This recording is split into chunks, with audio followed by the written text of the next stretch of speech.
Осы видеода мен 2024 жылдың ақштағы соңғы күндерімді баяндаймын. Мен Америкада уже 2 ай жүрмін. Қазір ғана супермаркеттің дәл қасында Тесланы зарядтайтын станцияны таптым. 2 аптадан кейін Америкадан кетем. Саконың қатты сағынам. Тек қана Саконы емес, ең басты адамдарды сағынам. Мен келесі жылы тағы да келе аламын Сакоға. Бірақ бұл басқаша сезіледі. Басқа адамдар. Онымен қатар мен 20-да болмаймын, мен 21-де боламын. Бұл жерде маған ұнайтыны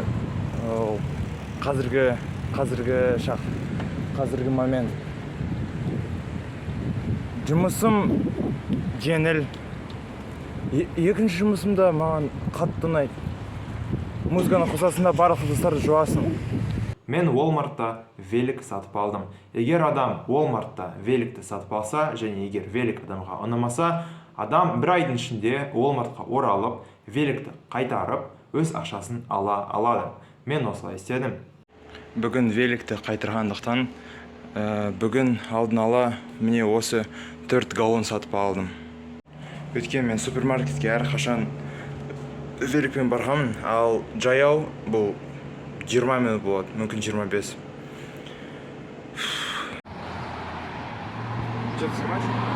Да? Да, что погоди. Бүгін мен өз велигімді қайтарайын деп отырмын. И осыдан кейін тағы 2 апта жүру керек Америкада. Өйткені автобуспен ситуация мүлдем қиын. Бір автобус 2 сағатына бір рет қана жүреді. Сондықтан велик мен үшін тәуелсіздік.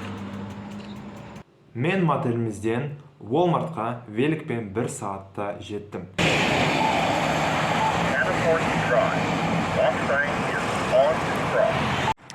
Мен қателеспесем, Астанада осындай кішкентай жаңбырлар кездеспейді.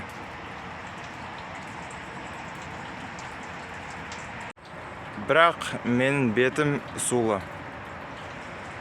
Мен осындай трассаларда жүргім. Қатты Walmart'қа бұрылыс ана жақта. И мен Walmart'қа великпен ең бірінші рет барғанда осылай барамын. Яғни шеткі оң жақты линиямен барғанмын. И қарасам, бұл жерге бұрылыс тек қана сол жақта. Мен сол туралы білмедім. Хотя вроде бы логично. Сондықтан маған қайтаруға тура келдім. Мен қазір Walmart'та осындайды таптым. Өзімен өзім Netflix деген сияқты не үшін керек деп сұрағанмын. Кейін түсіндім. Мен Америкада HD-резканы аштым, қарасам, ол ашылмайды. Қолжетімді емес. Мен Walmart'қа келдім. Великті қайтаруға болады ма деп сұрадым. Анау ассистент уже великті көргенде оның беті осындай болған. И мен сұрағанда ол неге деп сұраған. Мен айттым, сидушкасы ыңғайсыз деп. Егер кочка болса, онда маған тұруға тура керек деп. Тұрды, келді великке, қарады, вроде барлығы жақсы. И потом маған чекті берген. Жоқ, менен сұраған чек бар ма деп. Мен деп айттым. 30 күн ішінде қайтаруға болады, и соған рахмет. И ең бастысы ақшам карточкаға түседі деп айтқан. Великті тапсырғаннан кейін мотелімізге дейін жаяу оралу жақсы идея болып көрінбеді. Сондықтан мен автобуспен оралуды шештім. Мен Walmart'та автобусты күткенде автобус 30 минутқа кешіккен. Скриншотым міне. Біз киноға келдік. Біз Дэдпул мен Росомахаға бардық. Мен Marvel фильмдерін қараймын, және мен осы фильмге баруды әлі маусымнан бастап күттім. Біз осы фильмге 5 адамнан тұратын компаниямен бардық. Билет $20 тұрған.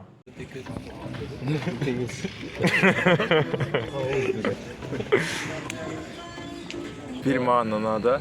Онда көптеген шуткалар болған, бірақ біріншіден мен түсінген жоқпын, өйткені олар ағылшынша өте өте тез сөйлеген. Барлық америкалықтар олар күлген, бірақ біз күлген жоқпыз, өйткені біз жайланбыз. Екіншіден, онда көптеген отсылкалар болған. Мен осы отсылкаларды мүлдем түсінбеймін. Онымен қатар осы фильм мені NSYNC группасының Bye Bye Bye атты тамаша әнімен таныстырды. Мен осы әнді ең бірінші Дэдпулды қарағанда естідім, және мен оған сол сәтте ғашық болдым. Кейін әнді 100 рет тыңдағанмын. Қыркүйек, қазан, қараша, уже 3 ай бойы осы әнді тыңдап жүрмін. Мен Marvel фанаттарына осы видеоның соңында Дэдпул мен Росомаха туралы қызық факты айтамын.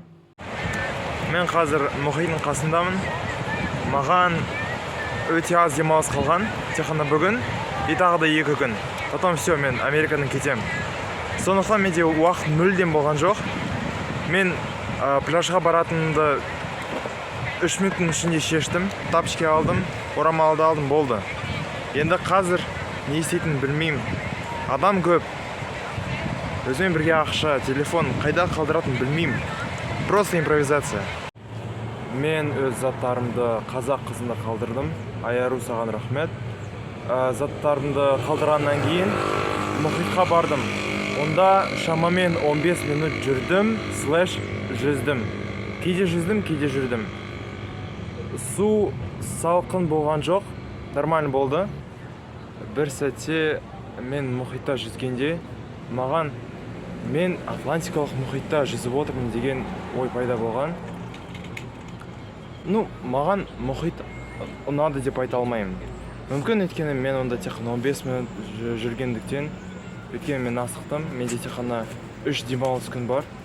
Сакуда көп масалар болған. Мен достарыммен бірге сыртта отырғанда саатына 5-10 масаны өлтіре алдым. Мен Сакуда көп жүрдім. Неге екенін білмеймін, бірақ қателеспесем, Сакуда көрген барлық машиналардың 10% нөмірлік белгілерсіз жүреді. Біз Қазақстанда осы заттарды нөмірлік белгілер деп атаймыз. Бір рет мен тек қана әріптерден тұратын нөмірлік белгіні көрдім. Джон, рахмет. Әлі маусымның соңында мен видео болғанда Пирстің үстінде орналасқан ресторанды көрдім. Хайповый ресторанчик. Міне, мен Америкадан кетерде осы ресторанға бардым.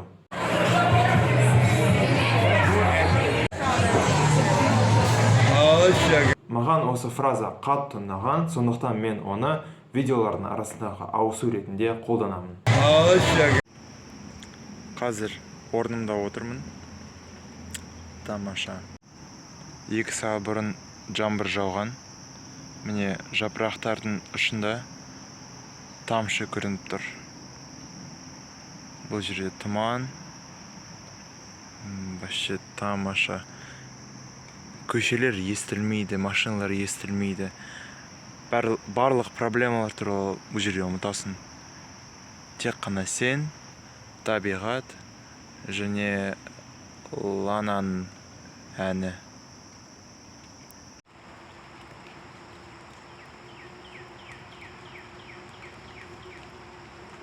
Молодец.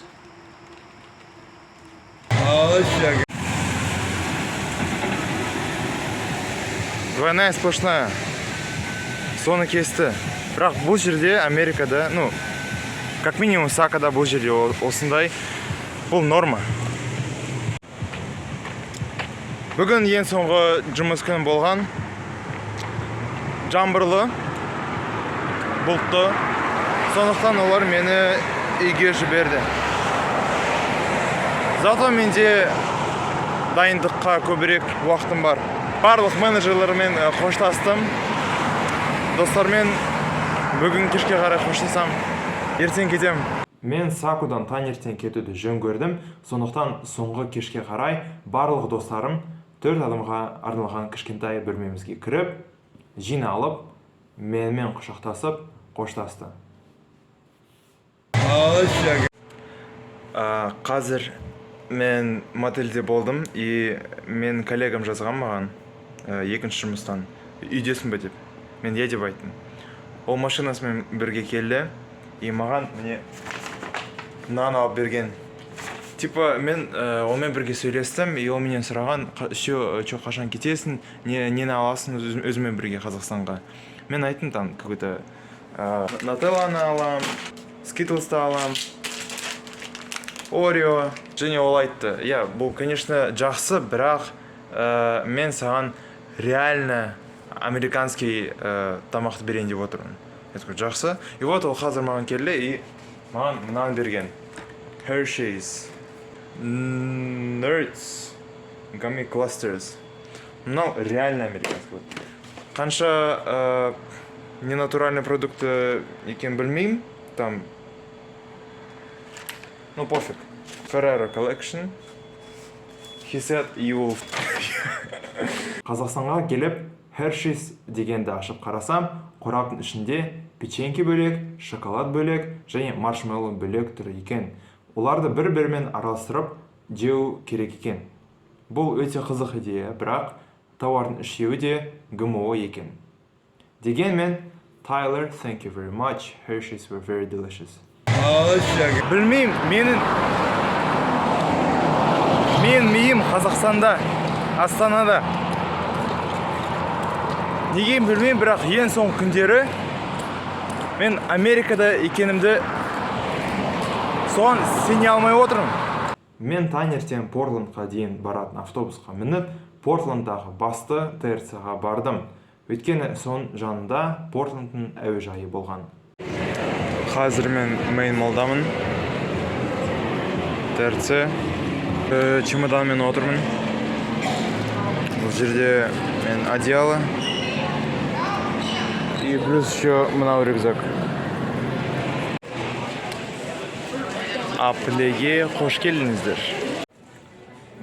Қазір мен капец шашқанский. Анау рюкзак, мынау бар.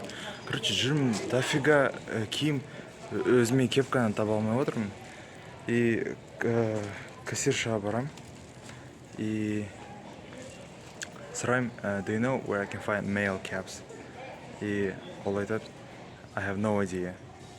И потом сөйлесем, в какой-то момент мен түсінемін, то, что акценты өте таныс. Я такой, your accent is quite familiar. Where are you from? И она говорит, I'm from Kazakhstan. I was like, yeah, wow.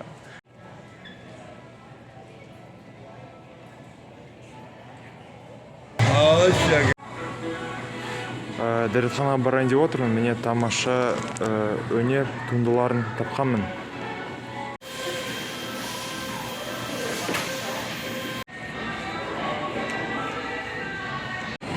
Мега Силквейде боулинг жоқ, аркада жоқ. Жоқ, мүмкін бар екен, но караоке вроде жоқ. Бильярд тоже болса вообще тем болар еді. Короче, 3D кристалдар. Мысалы.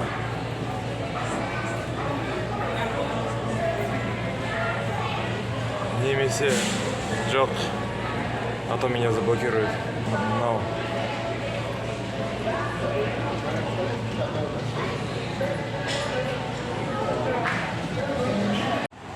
Пеннивайз бұл жерден шығады екен. Мейн штаты фаунасына бай болғанымен мен тиыннан басқа жануарларды ешқашан көрген жоқпын. Мүмкін солтүстігінде көбірек табар едім, бірақ Сакуда білмеймін.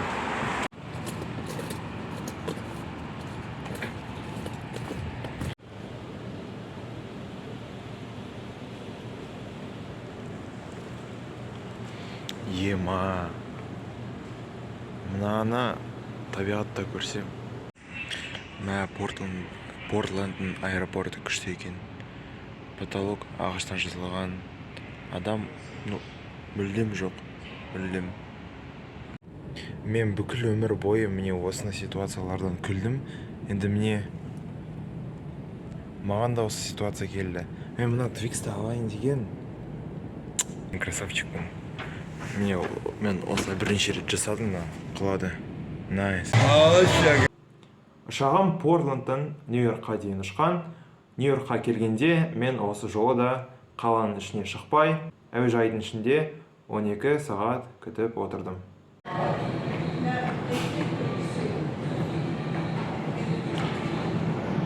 Еду в Магадан. Тум-тум-тум-тум. Нью-Йорк JFK емес. Бұл жерде нормально отыратын орын бар. Тема. Switchboard, you see, your headphones are useful. Өзіме күрішті алдым міне осылай. Ет жоқ, жай ғана күріш және көкөніс $6.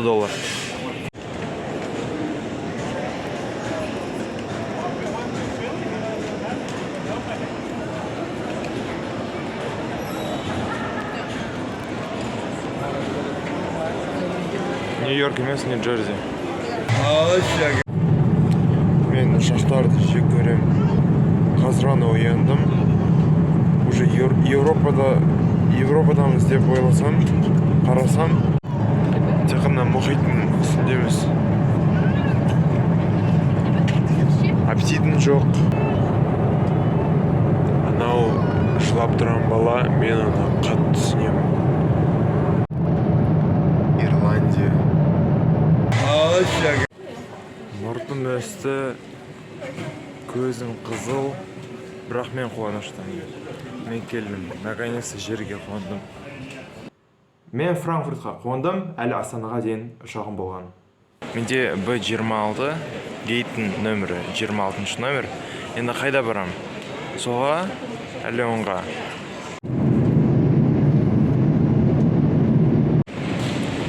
Люфтганзаның бүгінгі екі қонуым өте жеңіл болды. Өте жеңіл. Пилоттарға үлкен рахмет. Міне осылай мен ақш-та 3 ай жүріп, Қазақстанға оралдым. Тәжірибе маған ұнаған, мен жаңа адамдармен достастым, ақша ретінде табыс таптым, және адам сияқты өстім. Сендерге видеоларымды қарағандарына үлкен рахмет, жаңа жыл құтты болсын. Ал мен Marvel фанаттарына Дэдпул мен Росомаха туралы қызық факты айтайын. Мен фильмді америкалық кинотеатрда қарағанда, жарнама мен фильмнің арасында кішкентай видео болған. Осы видеода Росомаха камераға қарап, аудиторияға ашулы түрде телефондарыңды өшіріңдер деп айтқан. Ал Дэдпул болса оған досым, сабыр ет деп айтқан. Мен осы кіші видеоны HD-резкада таба алмадым, және фильмді Қазақстанда көрген мен досым осы видеоны көрсетпеді деп айтқан. Қызық фактым осы, жаңа жыл құтты болсын.